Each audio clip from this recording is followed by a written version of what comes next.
वैचारिक लड़ाई, क्रांति इस देश में हमारे महापुरुषों ने कहा कि विचारों से क्रांति होती है।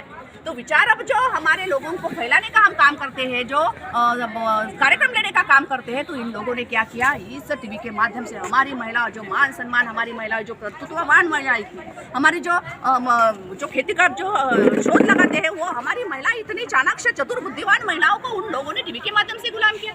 आज का अगर प्रोग्राम नहीं देखने को मिला तो कल का प्रोग्राम देखने के लिए महिलाएं घर में रहती है। तो ये ऐसा जो प्रोग्राम है, इन लोगों ने टीवी के माध्यम से महिलाओं को गुलाम किया। और ये सब प्रचार प्रसार माध्यम जो है ना, वो भी सब ब्राह्मणों के कब्जे में है, जो मनुवादी लोगों के कब्जे में है। संसद, कार्यपालिका, न्यायपालिका और प्रचार प्रसार माध्यम, ये सभी जो 4 पिलर है, हमारे जो 4 पिलर है, वो पिलर पर उन लोगों ने, लोकशाही के जो पिलर है, उन्होंने कब्जा कर लिया है। तो क्या हमारी आज़ादी है?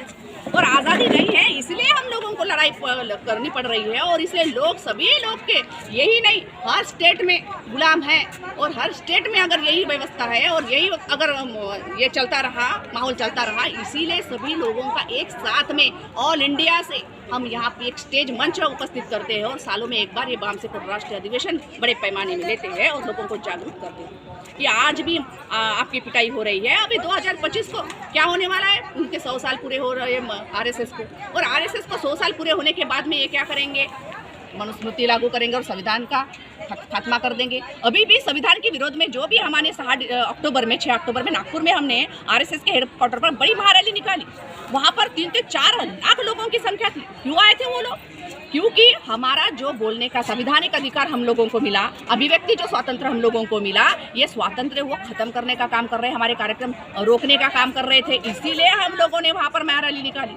और ये लोग आज भी वैसा ही कर रहे हैं, क्योंकि हमारा जो बोलने का अधिकार, अभिव्यक्ति का स्वातंत्र है, संगठन बनाने का अधिकार, ये सब उनको रोक टोक कर रहे हैं। और इसीलिए हम लोगों को यहाँ पर आना है, क्योंकि लोग कहते हैं संविधान कैसे खत्म हो सकता है। भाई, ये संविधान के विरोध में कायदा है। संविधान तो कहता है कि अभिव्यक्ति स्वातंत्र जो आर्टिकल 19 में हमको दिया है, तो आप कोई भी संगठन बना सकते हैं, बात कर सकते हैं। मनुस्मृति ने तो हमको बात करने का अधिकार भी नहीं दिया था, हम सुनने का अधिकार नहीं दिया था। ये सब बातें हमको संविधान में मिले और इसीलिए इनका विरोध करना चाहते हैं।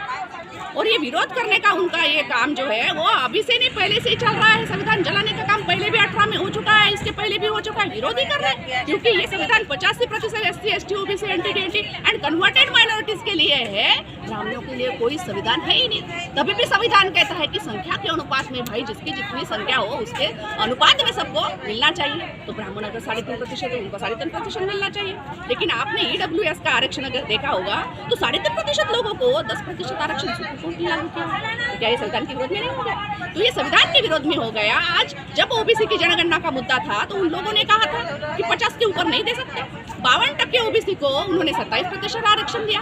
और इसीलिए आज जो OBC के बड़े पैमाने में जो नुकसान हो रहा है, तो ये संविधान के विरोध में हो गया है। तो इसलिए हम OBC को जागरूक कर रहे हैं। भाई, आपको भी लड़ाई लड़नी होगी। अगर ये कहते हैं, सुप्रीम कोर्ट कहता है कि 50% के ऊपर नहीं दे सकता, तो जो 3.5% ब्राह्मण लोग इस देश में, उनको 10% कैसे मिला? आर्थिक आधार पर, जो कि संविधान के विरोध में है। आर्थिक आधार पर कोई भी आरक्षण संविधान में नहीं है, प्रावधान ही नहीं है। तभी उन लोगों को मिला। और हमारे जो संख्या के अनुपात में लोगों को मिलना चाहिए आरक्षण, ये बात संविधान में है, तभी भी वो लागू नहीं कर रहे। तो इस संविधान के विरोध में काम चालू है साथियों। इसीलिए हम ये जागृति का कार्यक्रम, ये बामसेपुर भारत मुक्ति मोर्चा जो ये मंच है, इसके माध्यम से हम जो ये कार्यक्रम और बड़े पैमाने में अधिवेशन लेते हैं, जागृति का। इसीलिए लोगों ने जागरूक होना चाहिए और जागृति लोगों में बड़े पैमाने में होगी, ये हमारा निर्णय है। और इस देश में हम व्यवस्था परिवर्तन की लड़ाई जो है वो लड़ते रहेंगे। और लड़ने के बाद में इस देश में जो बहुजन मुक्ति पार्टी के जो हमारे जो कुछ साथी है, जो विचारधारा लेकर बामसेपुर भारत मुक्ति मोर्चा का विचारधारा लेकर आए हैं, वो इस लोकसभा और जो विधानसभा के जो चुनाव है उसमें हम इस देश में व्यवस्था लाएंगे, परिवर्तन करने वाले हैं। खत्म करती हूँ, धन्यवाद, जय हिंद। तो भाई, इनका साफ साफ कहना है कि मनोज झा ने संसद में एक मुद्दा उठाया, जो रिजर्वेशन है, उसका जितनी भी रूपरेखा